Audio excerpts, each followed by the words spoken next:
And now, it's time for another Dice Tower review with Tom Vasel. Hey folks, today we're taking a look at a game called Robin. Lots of Robin Hood games. This is the first one I know of that's just called Robin. Steal from the rich and give to the poor. Okay, the game has nothing to do with that. This is a game for up to 6 players, 2 to 6 players. It's okay with 2, but it works well with 3 to 6. In which you are trying to just collect a set of cards in your hand by trading with other players. Let me show you.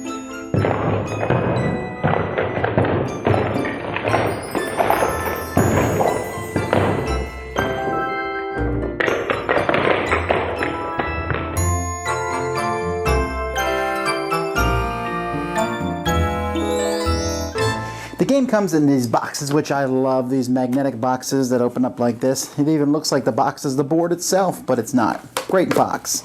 And you have a small little board here, and then you have this deck of cards. Now these cards, they look good. They're easy to see here.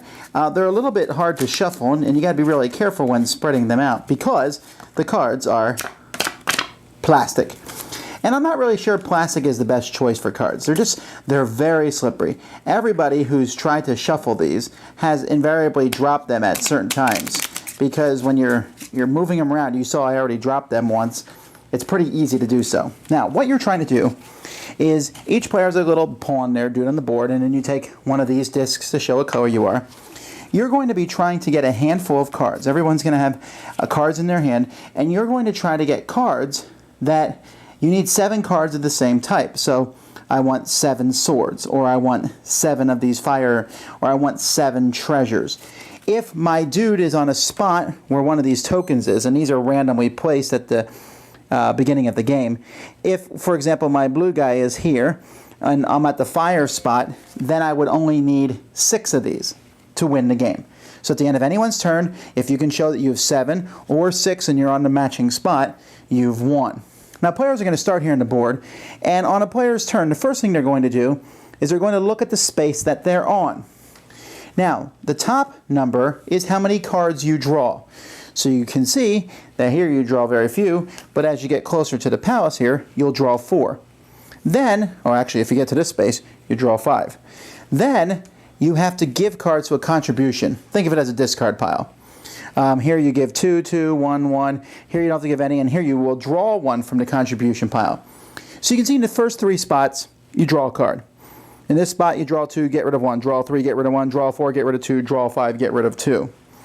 After you do that, then a player is going, that you must do this, you will discard a card from your hand, or not discard it, but put it face up. This is the offer. You are offering this to other players.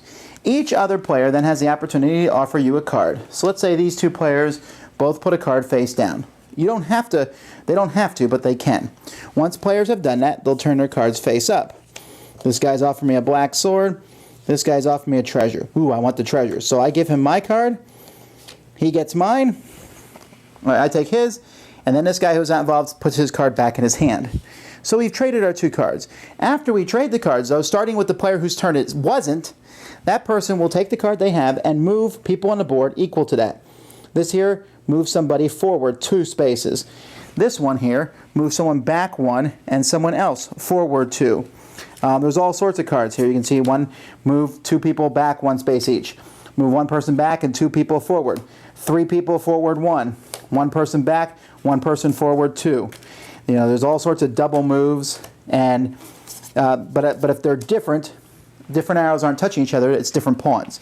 So you can pick whichever pawns you want to move. So let's say I move this guy forward 1, this guy goes forward 2, and this guy goes back 1. And then it's the next person's turn.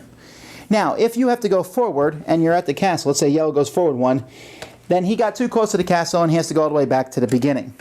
However, it only works that way. If you go backwards here, it doesn't go anywhere. Basically, it means you got too close to the castle, the guards saw you, and you have to go hide out in the woods again. So this is a looping board, but only one way. That's pretty much the game. You're going to be just trading and utilizing these special maneuvers. There's also special cards that you can play on your turn. And I forgot to mention, if no one takes your trade, then you move the stuff on your card and put it back in your hand. But there's special cards that you can play that will do different things. Like this switches the spot of 2 of the meeples on the board. Here you can secretly look at one player's handful of cards. Here you steal a card from somebody else. This card counts as two different kinds of cards. So it counts as a sword and a thief. This one counts as a fire and a treasure. Here you can move around two of the tokens on the board. So here you just draw two cards. So there's lots of different special cards that you can have. You can even offer a special card in a trade. It doesn't actually move anyone on the board, but someone might take it because they want to use a special ability on that card. This game is very simplistic. I mean, really, all you're doing is you are saying, do you want this card? Do you want this card? And trade them back and forth and then move the people on the board. Now, there can be negotiations brought into this. You say, look, if you take my card, I'll move your guy forward 2 spaces. Sometimes you move someone forward just to move them around the end of the board. Because if someone's drawing a lot of cards, really where you are, drawing a lot of cards is always a good thing. Helps you make those sets a lot easier when you're drawing more cards. The trading the cards is a good thing. You see someone's collecting a specific card, you may want to give them a card, put out a card that they want, hoping they give you a card that you want. At the same time, you don't want to help somebody out too much.